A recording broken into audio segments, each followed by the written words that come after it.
Hey y'all, I hope y'all are doing well and not going too stir crazy during this corona madness. And you'll just have to excuse my ratchet quarantine outfit, but this is the life we're living now, isn't it?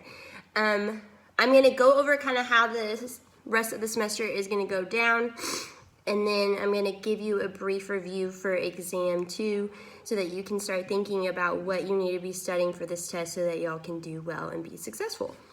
So I sent y'all out a schedule on your Blinn emails that kind of told you what lectures you should be covering and then what quizzes you'll be having on eCampus and then what those quizzes will be covering as well. And then I gave you the due dates for each one of those as well as due dates for our exams. So your exam 2 is going to open up March 24th, which is this Tuesday, and then it'll close March 25th. So remember, you got to download that Respondus lockdown browser in order to take the test. And so I'm almost positive that when you click on exam 2, it'll prompt you to download it before you even start. So you can be good to go on that guy.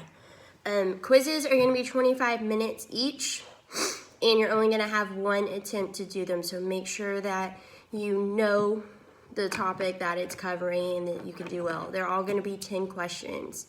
And the questions can range from short answer, written response, true, false, multiple choice, fill in the blank, the works. And that goes the same for our test. I know this test is gonna have a lot of short answers, so kind of explaining to me what different things mean, and I'll go over that in a second. So looking at the exam 2, the sheet that I posted on eCampus, I'm gonna highlight some things briefly that will kind of help you guide your studies, hopefully. So the first thing on here is the different horse breeds. So you gotta know all your horse breeds. And then remember how we classify them. So we talked about how we have our lights, our ponies, and our, not our Clydesdales, but our giraffes, which Clydesdales do fall under. And so know which breeds fall into each category. And then remember how we measure the height of our horses. We measure it in hands, and 1 hand is 4 inches. So if I were going to ask you on the test, if you have a 60-inch horse, how many hands would that be? So you need to be able to tell me that. So our farm, flock, and range operations. Remember that our range operation is going to be less intensively managed, and it's going to have a lower lamb crop percentage. Because remember, these guys are just out on pasture in big areas, and so they're going to be more prone or more susceptible to predators. So remember, we talked about the different predators that we can have. We have coyotes, mountain lions, hawks for our babies, all that good stuff. Well, not good stuff, but you know what I mean. And then farm flock is where we actually bring them into the barn at night.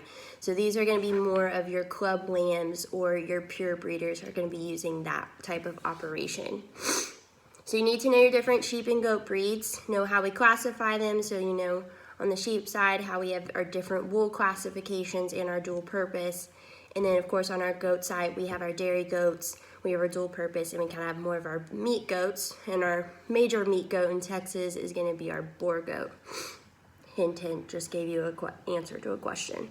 So swine breeds, swine operations. So know the different operations that we talked about. A big one is going to be, remember we had that conversation about gestation crates and farrowing crates. So remember that gestation crate is when she is going to be in her pregnancy. So for that 114 days or 3 months, 3 weeks, 3 days that she is pregnant, and then we'll move her into the farrowing house a couple days before she's going to give birth, and then she will actually give birth to her piglets there. And then we wean our pigs at 21 days from the farrowing house. So know why we use gestation crates and why we use farrowing crates. Remember, those farrowing crates are really helpful to make sure that the piglets don't get sat on. We can regulate temperature for mom and the piglets, because mom likes to chill at 60 to 70 degrees, whereas those piglets like to be hot, hot, hot, right? So we can put those heat lamps on them, or we can get the little heat pads and put them in the farrowing crate so those piglets can lay on top of them and be warm and happy. Know how we process our piglets. Remember, we have 5 different things that we like to do. We have to do the iron shot because they're naturally anemic, and then we got to castrate our boars because we don't want boar taint on the meat, and then we have to do ear notching for identification, tail docking, and then clipping the needle teeth. Understand our vertical integration. So remember, that's why our poultry and our swine industry are going to be way more uniform than our beef cattle industry, because our beef cattle industry isn't vertically integrated like our pigs and our chickens are. So understanding each stage of broiler chicken production, that is on the consumer's product lecture. And so knowing each stage, so the broilers, and then our hatcher, our incubator, our setter, and then moving on to the grow out farm. So the feeder frame and muscling scores, we talked about that right before we went off to spring break, and then the world went to craziness. So remember I said we have S3, so that would be a small framed steer or heifer with a muscle score 3. So you need to understand what that muscle score means. So don't just tell me it's a muscle score 3, you gotta tell me what kind of muscling that animal has if they are given a 3 versus a 1. So calculating the yield grade of a lamb. We have the calculation on the PowerPoint. I will allow y'all to have that as your note. Of course, I can't determine if y'all are taking notes or using notes during the test. I'm just trusting that y'all want, and y'all are going to use the honor system. And then I have a self-assessment on eCampus that you can use to kind of gauge if you understand calculating yield grades, both for lamb and pork carcasses. So understanding our different things that our consumer want from meat, we have everything listed on that review. So remember our HACCP plan, and what do we look for in our HACCP plan? That the biological, chemical, and physical, those 3 things are what our HACCP plans are protecting us from. And then growth promotants, remember we watched the video when we put it into the cattle's ears, so that helps them grow faster and have that good muscle to fat ratio. And they are certified by the FDA, even though our consumers don't think so. And then remember we talked about how with the growth implants, people think that it gives beef higher estrogen, but it actually doesn't. And we looked at that chart showing how pork and chicken have higher estrogen levels than beef with a growth promotant or implant.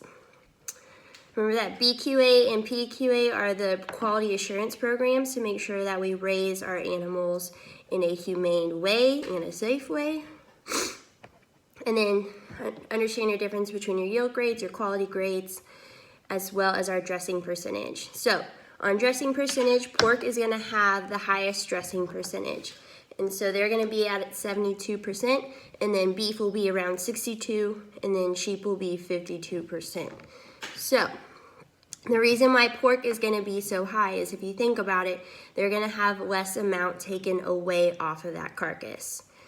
So if we were going to put a pork carcass on the line and we put the beef cattle carcass on the line at the same time, let's think about what's going to be pulled off that beef carcass. 1, a hide. So pigs don't have a hide that's being pulled off, right? We just have hair, so we just have to dehair them. So that's going to weigh a whole lot less than a hide is. So that hide's coming off as well. And then you think about how cows are going to be ruminants versus pigs are monogastrics, which are like us, so we have 1 stomach, whereas cows have a 4-compartment stomach, so that thing is huge. It weighs a lot. And so we have to eviscerate our animals, which means pulling out all of the innards off of that carcass, and so that weight is also going to come off. So dressing percentage is taking the carcass weight divided by the live weight after we've completely dressed that carcass, so when it's reached the end of the line. So also heads are coming off, things like that. And so that's why pigs are going to have the highest dressing percentage versus cattle and then our sheep. So looking at pork carcasses, if you just look at that slide, it tells you where we're looking at our back fat thickness, our muscling, our marbling, and then our color. And then how has the meat industry changed over the years? So we kind of briefly touched on this before we left to spring break, but think about how we talked about how we used to sell whole carcasses versus now we have like ready to eat meat. So that's kind of one way it's changed. And then look at that slide where it shows that big old fat hog versus our lean muscular hog. So that's another way that we have changed. We're shifting to more of a better fat to protein ratio. Before we were making really, really fatty animals, and so they had fat thicknesses that were this big. So now, today, they're more like this size. So we still have fat, but it's not so much that it's diminishing the quality of our meat product. And then I think that's it. So please, if y'all have any questions, just reach out to me, email me. I will most likely respond to you within the hour. I'm trying to be as quick as possible. And I'm here for y'all, I really am. I want y'all to be successful. I know that online classes can kind of be the worst. I was terrible at online classes because I was a procrastinator to no end when I was in college, so I get it. But if you have questions, email me. I have the discussion board up on eCampus, so you can write questions and hopefully your classmates could help you out, and I'll also be responding. So stay safe and beat the hell out of coronavirus. Talk to y'all later.